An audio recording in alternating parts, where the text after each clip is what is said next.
नमस्कार दोस्तों, मैं डॉक्टर योगेश पटेल इस वीडियो में आपका हार्दिक स्वागत करता हूं। दोस्तों, आज हम बात करने वाले हैं नेजल पॉलिप, जिसे आम भाषा में नाक का मस्सा के नाम से जाना जाता है। नेजल पॉलिप हमारे नोज और साइनस के म्यूकोसा का ओवरग्रोथ या इन्फ्लेमेशन है, जो कि बेनाइन होता है, अर्थात नॉन कैंसरस या जिसमें कैंसर होने की संभावना नहीं होती है। शुरुआत में ये टीयर ड्रॉप के जैसा ओवरग्रोथ होता है, लेकिन धीरे धीरे ये अपने साइज में बढ़ भी सकता है। विश्व में लगभग 40% पॉपुलेशन को नेजल पॉलिप होने की संभावना होती है और फीमेल की तुलना में मेल में ये संभावना दुगुनी होती है। दोस्तों, नेजल पॉलिप खुद में कोई डिजीज नहीं है, उसके सिम्टम्स नहीं होते हैं, यह सिम्टमलेस होता है, लेकिन नेजल पॉलिप के कारण बहुत सारे सिम्टम्स आ सकते हैं, जैसे नेजल कंजेशन अर्थात नाक का जाम होना, ऑब्स्ट्रक्शन फील होना, सांस लेने में दिक्कत होना, बार बार नाक से म्यूकस का पानी की तरह बहना, जिसे राइनोरिया भी कहा जाता है। नेजल पॉलिप के कारण ऑब्स्ट्रक्शन होता है, जिसके कारण सर दर्द भी पेशेंट महसूस कर सकता है। नेजल पॉलिप के कारण स्मेल का कम आना भी एक महत्वपूर्ण सिम्टम हो सकता है, साथ में टेस्ट का कम आना भी देखा गया है। कई बार नोज ब्लीड अर्थात नाक से खून का आना भी हो सकता है।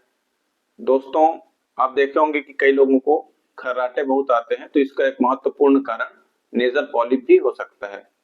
हमारे नोज के साइनस का प्रेशर कई बार बढ़ जाता है नेजल पॉलिप के कारण, जिसके कारण हेडेक होने लगता है।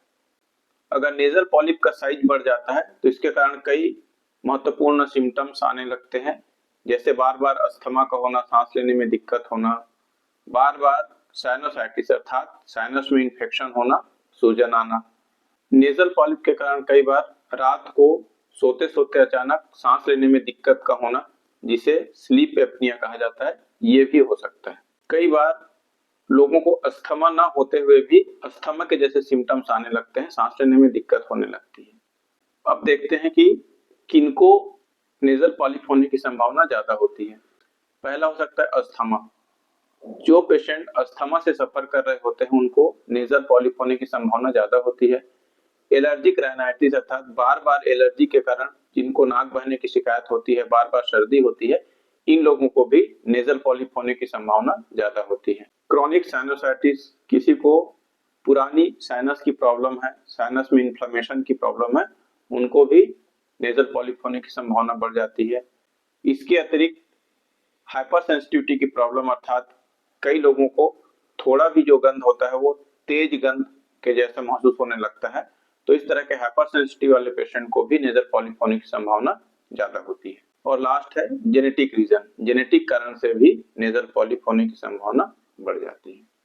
अब देखते हैं कि नेजल पॉलिप के कारण कॉम्प्लिकेशंस क्या क्या हो सकते हैं। तो दोस्तों, लंबे समय तक किसी पेशेंट को नेजल पॉलिप है या नेजल पॉलिप का साइज बढ़ गया है, लंबे समय तक उसको ठीक नहीं किया गया, तो वो लोकल एरिया के बोन में इन्फेक्शन भी हो सकता है। इसके अलावा एब्सेस बन सकता है अर्थात पस फॉर्मेशन हो सकता है इन्फेक्शन के कारण। और बहुत महत्वपूर्ण है मेनिंजाइटिस। धीरे धीरे इन्फेक्शन ब्रेन तक पहुंच जाता है और वहां पे सूजन करने लगता है, जिसको मेनिंजाइटिस कहते हैं। अधिकतर नेजल पॉलिप जो है वो नेकेड आई से आराम से दिख जाता है।